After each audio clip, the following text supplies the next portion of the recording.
Our global predicament cannot just be about dynamics that have clear, significant cross-border consequences.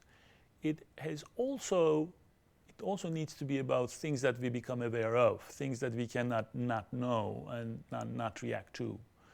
A genocide will be one such thing, or pervasive or crippling poverty would be another thing. These things go to the core of our dignity. They inform the moral backdrop of our collective existence. They also demand an intervention bias, or do they? What can we really do? These will be the questions for the next 4 weeks. This week we start with inequality. How unequal is the world? Is it getting more or less unequal? Who are the losers and who are the winners? Our lecturer this week is Branko Milanovic from the World Bank. We owe a debt of gratitude to Milanovic because he has produced troves of data and analysis on global inequality, and he has helped us recalibrate our understanding of this phenomenon. Here's what he has to say.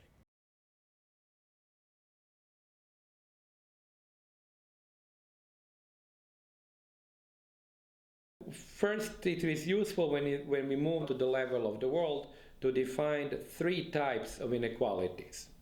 The first one is a very simple one.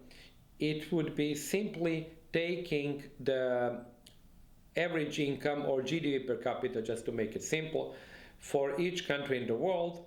It would disregard the population size of that country, and it would simply calculate an inequality statistic, like what I just said, the Gini coefficient across such mean incomes.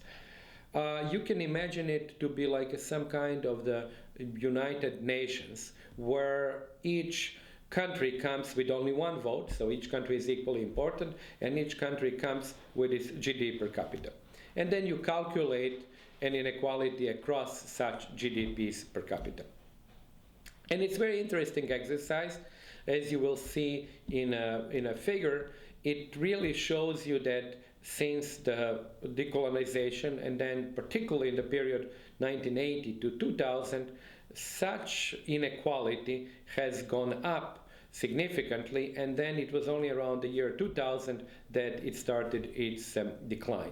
Now, for many people who have studied growth economics, this is not different from talking about convergence or divergence of incomes. It really basically addresses the issues as to whether rich countries have grown slower or faster than poor countries.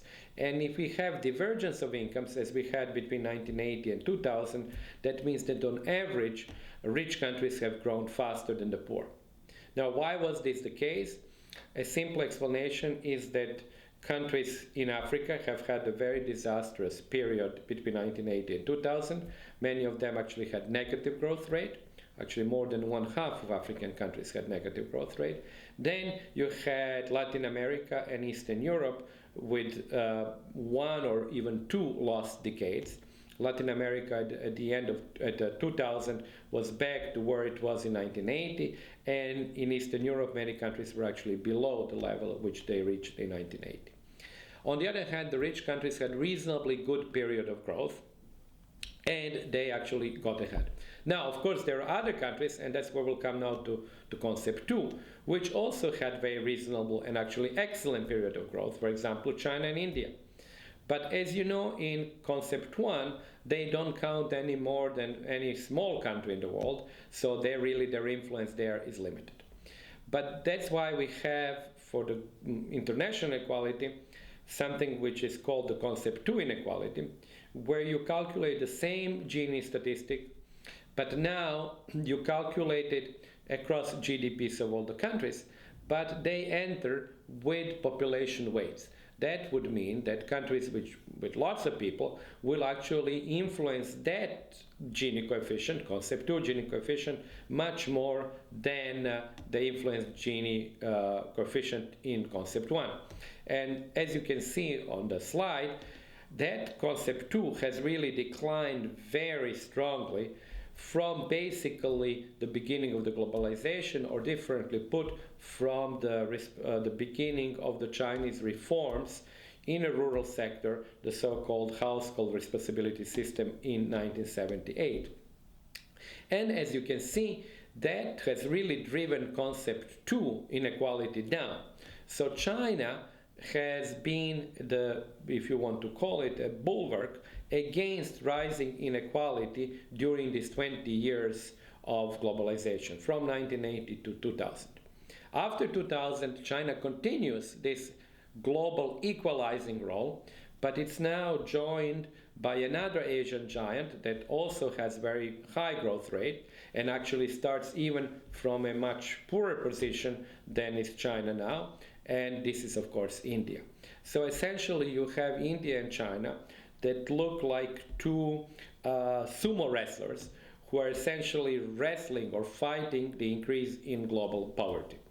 And this is very important to realize, not only because growth of China and India has brought out of poverty so many people, but because they have also, by the growth rates of the countries and obviously translated in their population, have been able to create something which is sort of an incipient global middle class and to actually fight the increase. As you can see in the title of that slide, the mother of all inequality disputes, because concept 1 has increased between 1980 and 2000, and many people who focus on negative effects of globalization would point to that and say, look, the countries have really diverged, the poor countries have not been able to keep up with rich countries, and globalization was not supposed to give us that outcome. And that's true. On the other hand, people, and if you want to take also more positive view of globalization, you can point out to the concept 2, which really shows huge convergence in incomes, and particularly, extraordinary growth of China and India, but not only China and India, but also Indonesia, to some extent South Africa as well, Thailand. So that's why it is the mother of all inequality disputes, because one concept would indicate that globalization was disequalizing, the other concept would indicate that globalization was equalizing. Now, the outcome of all these changes is really something that we are most interested in, and it's the concept 3, or global inequality. Now, global inequality is really basically like inequality between citizens in one country, except that now we look at citizens of the entire world. We treat the whole world as if it were one country. So we do exactly the same calculation for the world. We take these household per capita incomes, and we take technically incomes of all people in the world and calculate the Gini coefficient. Now, of course, it is not done exactly like that, because we don't have incomes of all the people in the world. We have to rely on household surveys, and we have to have something between 120 and 130 household surveys from 120 or 130 countries in the world in order to have a reasonably accurate picture of inequality in the world, which would include between 90 and 95% of population and almost 98% of global income. So for that concept 3 inequality, we really have much more data intensive work in front of us, because for each year we need to get something around 10 million individual incomes to have a reasonable judgment about global inequality. Whereas, as you can see in the concepts 1 and 2, you just needed about 150 GDP per capita for the world, and that was it. So here the data requirements are much greater. We solve these data requirements by collecting household surveys from most of the countries in the world, putting them together. But then we face one big problem. And that problem is that these surveys are, of course, expressed in currencies of the countries where people receive their income or spend, make their consumption. The problem is, how do we convert all of that into a single currency? It would seem like an easy thing to do, but it really was not. You can convert it in normal dollars that we use when we go and purchase things, when we travel abroad and go to an exchange office. The problem with that conversion, however, is that it would really underestimate the incomes of people who live in poor countries. Why would it do that? Because as we know from traveling simply, it is true that in poor countries the price level that you face is lower than the price level in rich countries. Take, for example, a poor country like Zambia or India or Indonesia. It is very clear that when you go there and you, for example, go to a restaurant, you would get the same quality of a meal for much less than you would have to pay in, let's suppose, Sweden or Norway or Japan.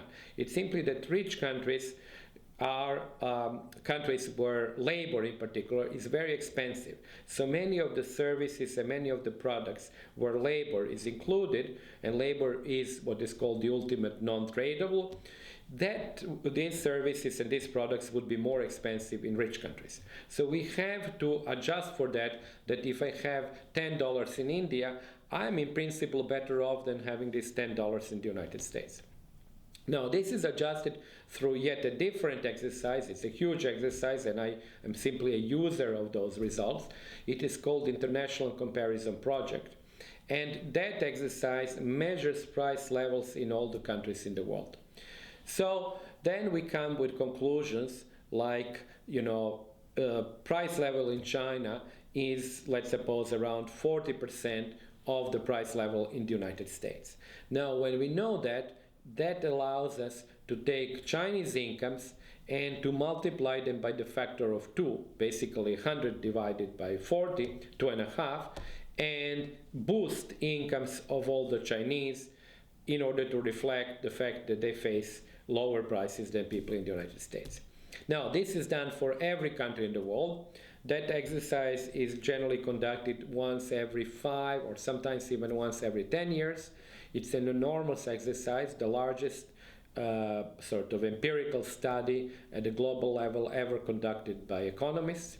And without that, without this international comparison project and without purchasing power parity or so-called PPP dollars, we would not have been able at all to compare incomes like with the like across the world. Now, when we have solved these two problems, we have household survey data for most countries of the world, and we have PPP numbers. We simply convert all these incomes and get one giant database with household or per capita incomes of people in the world and calculate such inequality. And then, as you can see that on the graph as well, this is displayed now by dots because we don't have that level of information for every year. Many countries do not conduct surveys every year. So we have these dots every 5 years. And there you can notice that it starts with 1988, and I would explain later why we really don't have such dots for the period before mid-80s essentially. And then they start growing up, meaning that global inequality increased between 1980 and end of the 20th century. But around the turning point between the 20th and the 21st century, we notice that these dots actually start declining.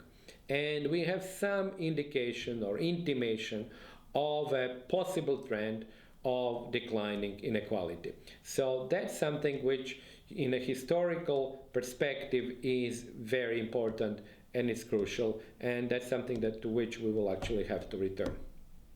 Now, why have these dots gone up at first and then gone down?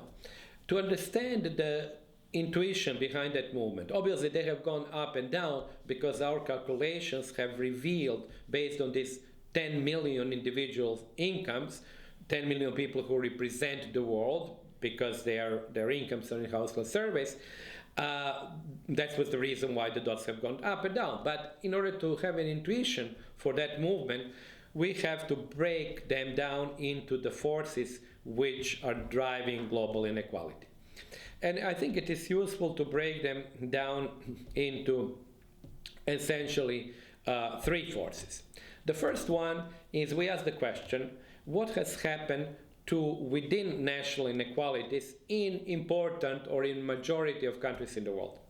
Now, the answer there is very simple. We know that basically that from the Thatcher, Reagan, Deng Xiaoping revolution in 1980, inequality in most important or big countries in the world, like the United States, UK, Russia, China, even India, has been on an upward trend. So that by itself, if everything else stays the same, that alone is going to put an upward pressure on global inequality.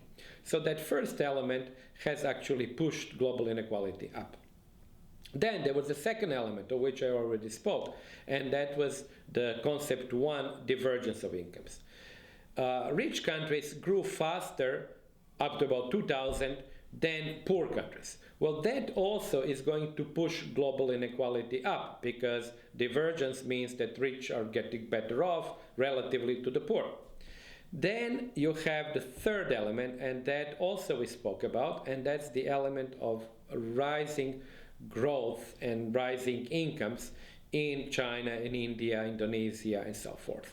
Well, that element, of course, as we said, would actually exert a downward pressure on global inequality. So essentially, between 1980 and 2000, you had three elements, two of which were elements adding to global inequality, and one of them was the element sort of reducing global inequality. In that sense, China's role was really the role of the great equalizer, if you want to call it like that. And now we have two great equalizers, China's growth and India's growth. So these three elements essentially offset each other, and that's why these dots up to about year 2000 show slight upward trend. In other words, China alone was not sufficiently strong totally to offset the elements of rising inequality. But after year 2000 and 2001, something new happens. And what happens there is that the element number one, within national inequalities, that element is really now sort of reaching or has reached a plateau. So we really don't see large increases in within national inequalities anymore. So that element, let's suppose we can say, is neutral. Moreover, in some countries, like in Latin America, Brazil, Mexico, and Argentina, that element is actually now reducing global inequality because these countries are becoming more equal. So element one then basically is neutral in the last 10 years. How about the element two? Well, that too, we have seen that instead of divergence, we have had a convergence, which is driven first by high growth rates in Africa, return to growth in Latin America and Eastern Europe all the way to the crisis, and then very interestingly, when the crisis started, by so-called decoupling of growth rates between the rich and poor countries. That meant that, of course, rich countries of OECD, particularly European Union, are now growing at practically zero or actually negative growth rates, whereas India, China, Indonesia, Latin America, and Africa continue to grow at very strong positive rates. That means that now we have, for element two, we have convergence rather than divergence. Now we know that convergence is good for global inequality. And then finally, the element three, which is the fast growth rates of large populous countries, that element remains to play a role. So that now explains the decline in these dots that you can see going gradually down. This is a huge event because these declines might seem small, and they are reasonably small, but they actually might become more important, and we don't have the data now past 2008 because in order to produce this data you really need to have access to many household surveys, and in order to get them it takes time. But the declines might actually accelerate. So if it does accelerate, and if there is a certain trend in the next 20 years, we would have witnessed a remarkable or historical development. Why is it a remarkable historical development? Because if it comes to pass, it will have been the first time in the last 200 years that global inequality has started a downward trend. Because since the Industrial Revolution in around 1820, and we use 1820 as a convenient date because we rely on income per capita data from Angus Madison, and he starts from 1920s. It's essentially the end of the Napoleonic Wars and the beginning of the Industrial Revolution in England. We have had a period of rising global inequality. That rise in global inequality was essentially driven by the fact that a small group of countries, and then later large group of countries, has become richer. So the process which started in England and Northern Europe has then spread, obviously, to North America, to the Oceania, and ultimately to Japan, then to Russia, obviously Germany, continental Europe, and has made certain countries take off and become richer. The rest of the world, and in particular China and India, had quite disastrous 18th and 19th century. In India, even the decline in incomes, and in China, decline and stagnation. The same was true for Africa. So these large parts of the world with lots of people had really almost no growth. The result of that was that there was the constant, sustained increase in global inequality between 1820 and probably 1960, 1970. And then after that point, we had a sort of a plateauing of inequality at a very, very high level, and then we now have the beginning of a possible decline. So that's why the decline, if it were to happen in the next 20 years, would have really represented a huge and dramatic shift, which would coincide, obviously, with the emergence, or rather, to put it more exactly, re-emergence of Asian powers on a global scale.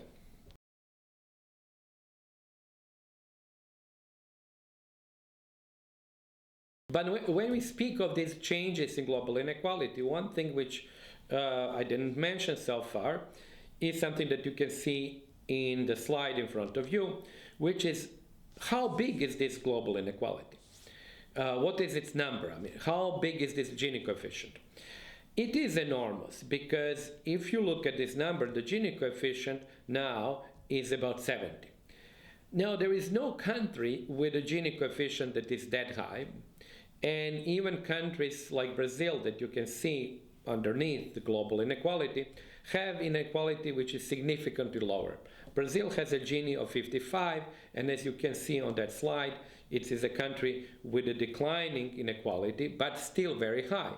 So it is a very unequal country, but compared to the world, it does not seem so unequal. In other words, the world is really extremely unequal place. Now, when we take this Gini coefficient and break it down into two components, one of which is inequalities between the countries, which is really the mean incomes between the countries. We can call that between country gaps. And the second component will be called within country inequality. That's the inequality between people within countries. So you basically have rich and poor people in all the countries, and then you just simply add up all these within national inequalities to get to the sum or summation of all such within national inequalities. Now the question can be raised, how much of this total Gini can be explained by the first element, by the fact that there are rich countries and poor countries, that this world has United States and Mexico, has Spain and Morocco, has Malaysia and Indonesia, has South Korea and North Korea. How much can we explain by these differences, and how much can we explain by the fact that within each country there are poor and rich people? And it turns out, when you do this decomposition, as you can see in this slide, that around year 2000, it really was that 3/4 or even more, depending on the methodology or the coefficient that you use, of global inequality was really explained by country gaps. So really the country gaps, what I said before, the fact that you have US next to Mexico or that you have Spain next to Morocco, explain 3/4 of global inequality. And then about only 1/4 was due to the fact that you had rich Spaniards and poor Spaniards, rich Americans and poor Americans. But was it the same in the past? Now, we have seen that in the past, global inequality was less than it is today. And if you look at this slide in front of you, you see that the Gini coefficient in the past was, in the early 19th century, was about 55, and nowadays it is 70. But what is more dramatic is that not only has inequality in terms of its overall size changed, is that the composition of that inequality has shifted dramatically over these 2 centuries. And while today, as I just said, 3/4 of global inequality is due to the differences between poor and rich countries, in 1820 the situation was exactly the opposite. 3/4 of global inequality, as you can see on the slide, was due to the fact that there are poor and rich people in each individual country. And not that much, only 1/4 was due to the fact that there are rich and poor countries. And the reason for that is kind of obvious if you look at the extremes of this inter-country distribution, is that rich countries like the Netherlands and the UK then had average incomes which are about 4 times those of the poorest countries like Ceylon, today's Sri Lanka, or China. But today the gap between the richest and the poorest countries is much greater. United States, for example, has more than $40,000 per capita, whereas Congo has less than 400. So the gap, which used to be from the top to the bottom, which used to be 4-to-1, has now become 100-to-1. And that explains the rising share of between-country inequality in global inequality. So this change in the composition of global inequality between on one hand, what is called between country inequality and within country inequality, or which we can call, I think to maybe easier to remember, which we can call locational inequality, because it's inequality due to the fact that there are citizens, or you may be a citizen of a rich country, or you may be a citizen of a poor country. So it's really location which determines really whether you're rich and poor. And on the other hand, between what you can call class, which is whether you are peasant or you are a nobility in the 19th century, and whether today you're working or as an unskilled worker, or maybe you are an investment banker on the Wall Street. So that inequality, which I can call class, so the difference between the contributions of location versus class has also huge political implications. So we saw that nowadays a location is much more important as a determinant of your income, because it explains much more of global inequality than class. In other words, to put it very bluntly and not exactly accurately, but it would really is maybe more important for you to be born or to be a citizen of a rich country than whether you should be in the top of the income distribution of that rich country. Obviously, it is good for you to be in the top of the income distribution of the rich country. But sometimes, if you have to choose, should I be in the bottom of the income distribution of a rich country, or should I be at the top of the income distribution of a poor country, you may be better off by the former, which means you may be better off by being relatively poor in a rich country than you would be by being relatively well off in a poor country. That has, as I said, political implication, and it has implications for migration. Let me first explain the one which is rather obvious, and that's the implication for migration. If you have lots of people who can improve their standard of living, their income, in a very simple way by migrating to a rich country, particularly because they can enjoy all the social safety net that these countries provide, then obviously the pressure to migrate would be very strong. As I said before, if you're, let's suppose, in the 90th percentile of a poor African country, it might seem very good for you while you're there. But you know that actually your income can be increased sometimes 3, 4, 5 times simply by migrating, for example, to the European Union, where in the beginning maybe you would be at the bottom of the income distribution of France or England, but your income would be still higher than your income was in Africa. So that explains why we currently have, for example, according to the Gallup World Poll, about 620 million people in the world who would like to emigrate. So that's about, from the number of people that they have interviewed, so it's about 10% of the world who would actually like to move to a different country. And 90% of the people who do say they want to move to a different country say so for economic reasons. So we are not talking about political oppression or religious intolerance. We are really talking about economic reasons. And because the pressure for migration is so strong, obviously the rich countries, or maybe not obviously, but maybe regrettably, rich countries are setting large obstacles to migration. And they're obvious in the so-called Mexican Wall, which the US has built on the border with Mexico, or with the interdiction by boats that the European Union, with this Forex program, has stopped many Africans, in particular Arab people, from coming to Europe. And you have the similar situation on the border between Malaysia and Indonesia, and let alone, of course, other politically sensitive borders like between Israel and its neighbors, because there is a huge gap in relative incomes and absolute incomes between Israel and Palestine, or Israel and Jordan, or Israel and Egypt, or between, obviously, North and South Korea. So migration is only a fraction of what it would have been if it were liberalized. And even if it were liberalized in a very sort of moderate way, we would be certain to see much greater flows of people from poor countries to rich countries. So that was one political implication. The other political implication is more obvious when you compare on that slide, when you compare the share of location inequality to the share of class inequality. And if you look at the date on that slide, our estimate of location versus class is from 1870.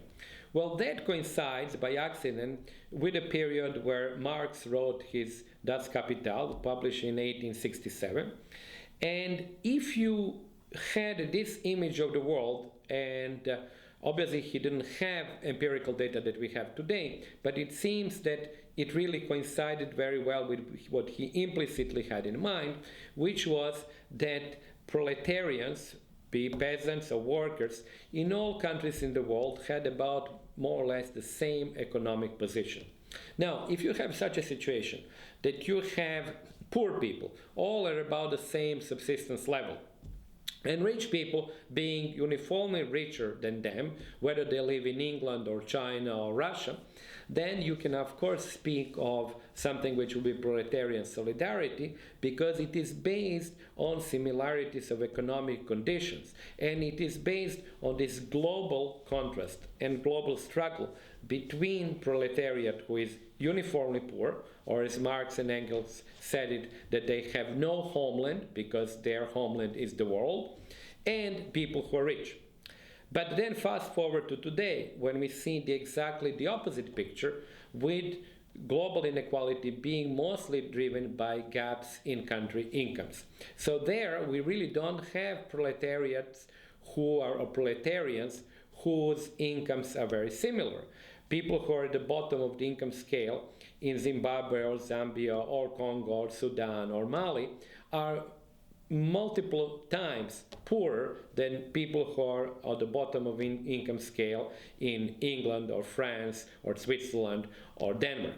So no kind of economically based solidarity can be developed between them. Actually, they may be more likely to be competitors on the job market, and maybe the poor people that I mentioned before might actually undermine some of the jobs or some of the benefits that are received by the relatively poor people in the rich country. So the political implication of that change in the composition of global inequality is very significant, and it's very different today from what it was 200 years ago.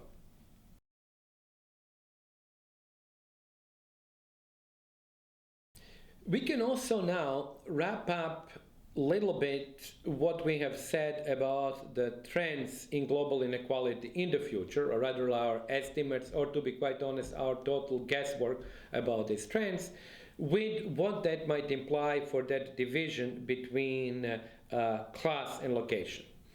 Because when you notice the bar, which is actually quite high on that slide, which shows global inequality today, and you see 3/4 of that is due to location, and you say, well, now we might actually have a period of reduced global inequality, clearly that means that the bar on your right-hand side, which expresses the situation today, would start shrinking. But most likely that bar is not going to start shrinking equally between location and class. What might happen, and what's likely to happen, is that now the location part, which is now very high, is going to start shrinking. And it will start shrinking because of growth of China, India, Indonesia, Pakistan, hopefully Philippines, Nigeria, South Africa, Brazil, and because of the so-called emergence of the global middle class. So now we are in a very interesting cusp point.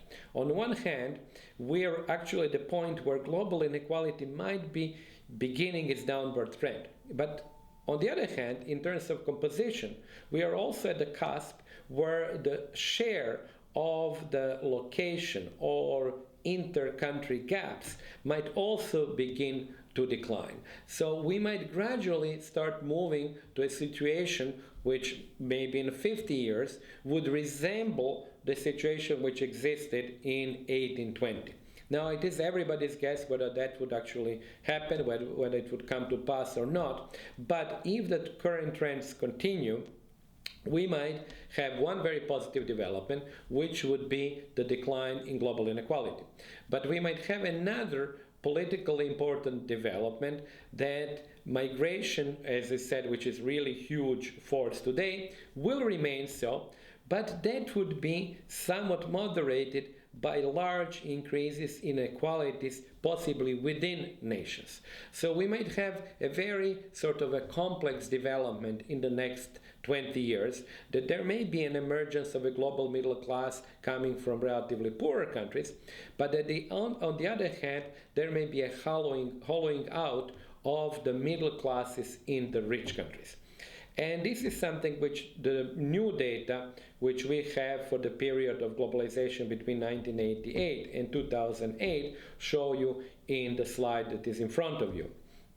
And that slide is a very important slide because it might indicate, first, it might show, or it does show, what happened over these 20 years, who gained and who lost, but it might indicate also some future developments, which to some extent may be developments that might concern us.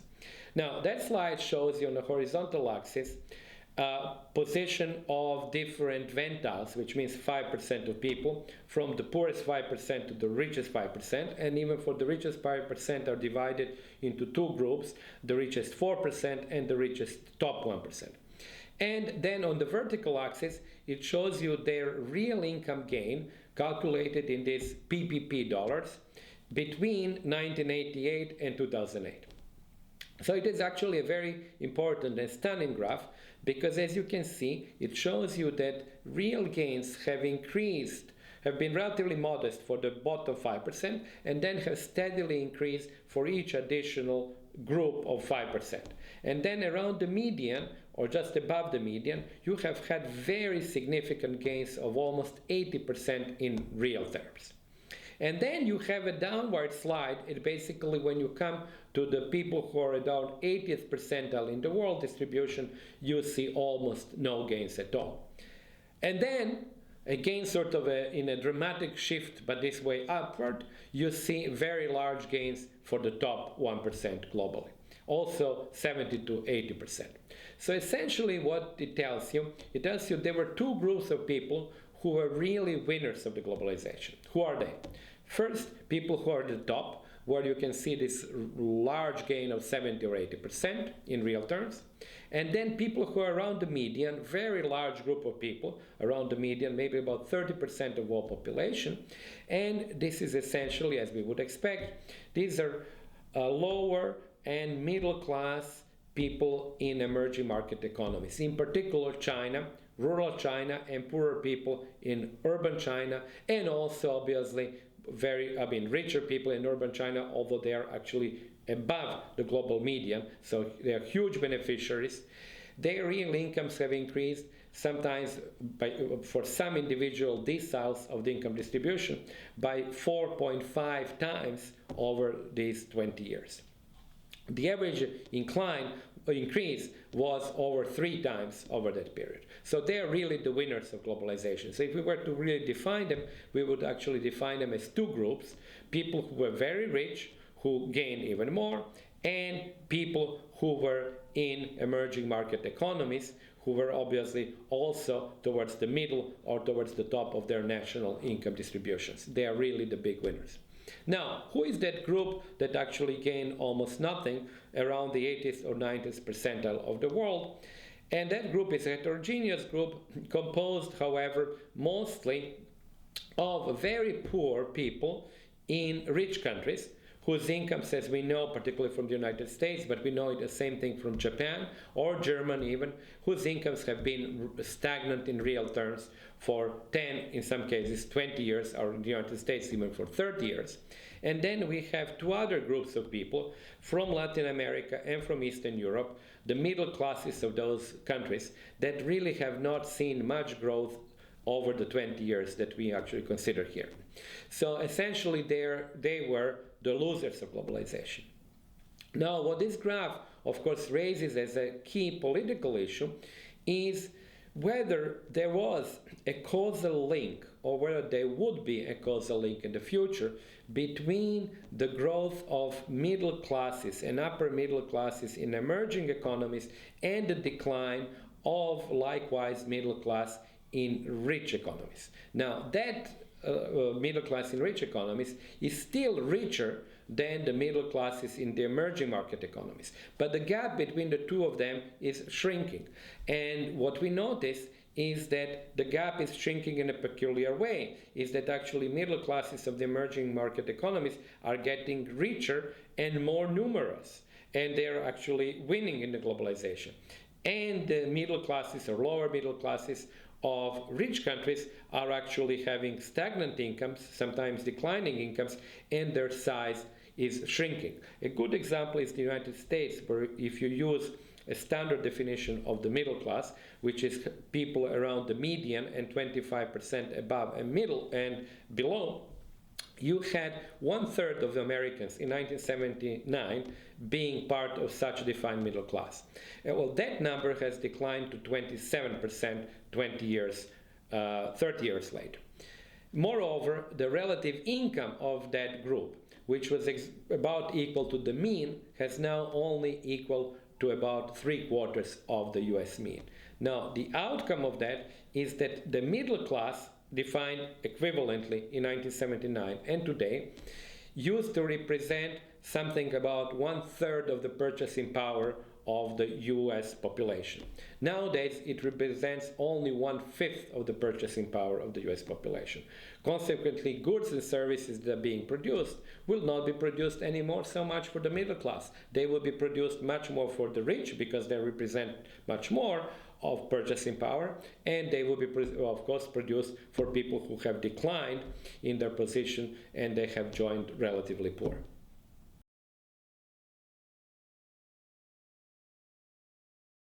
And we can conclude simply by reviewing some of these essential trends and the political implications of them.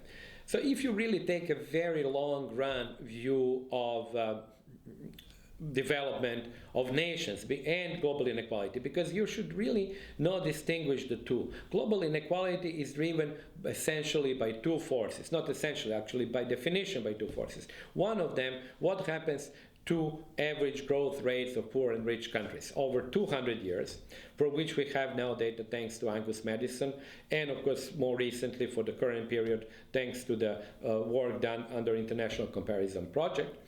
And what happens to inequalities within nations. So when we do this very broad trend, as we said before, what we find, the global inequality has increased, has reached its maximum around the mid of the 20th century, has continued possibly slight increases over the period of globalization between 1980 and 2000, and has now possibly started the downward trend. We don't know if that trend will continue, but we know that there is a slight kink in global inequality, downward kink in global inequality.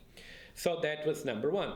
Well, number two, we know that the composition of global inequality has changed from being predominantly driven by inequality between nations to being driven by from being driven by inequalities within nations to being driven by inequalities between nations, which of course had political implications that we have moved from a situation where maybe the poor people or the proletariat of the world had solidarity because they share the same material conditions, to a situation where really it was the migrants who were the people who shared similar conditions and who actually represented a pressure or pressure group for moving to the rich countries. And we know indeed that if migration were to happen today, that would be the most powerful force that would reduce both global poverty and global inequality. But we of course have to be cognizant of an obvious fact that open migration or open borders is first politically not feasible, and it is not likely to happen, but that some coordinated movements in that area which would allow much greater movement of labor should, however, be put on the table. Fascinating, isn't it? There are a number of key points that I took away from Milanovic's lecture. One is that the world is very unequal, but it may be getting less unequal. It's very significant, and that this trend may accelerate in the coming years. We may see a global middle class emerging. Milanovic, like Bhattacharya, talks about a convergence between the affluent West and the rest. And if this is indeed the case, it will mean a 200-year trend being broken and convergence being the name of the game from now on. Now, the second point that Milanovic makes is about migration. He describes migration as the single most important intervention to alleviate poverty and to decrease inequality. But if it is that potent an idea, why don't we come across this idea more frequently in the policy debates? We'll discuss this next week. And third, the inequality that Milanovic talks about is income inequality. But is that the only one that matters? For example, what is happening to inequality in terms of life expectancy or education? There is data that inequality in these two other key fields is decreasing fast, and that will be one of your readings for this week. The second reading is from Milanovic's book, The Haves and the Have-Nots, where you will be able to identify yourself in the global income distribution and see how lucky or unlucky you are. Your writing assignment is about the history of global inequality, where we have been and what is likely to await us. And I also want you to put forward hypotheses about what changing patterns of inequality means about politics in the world. Good luck.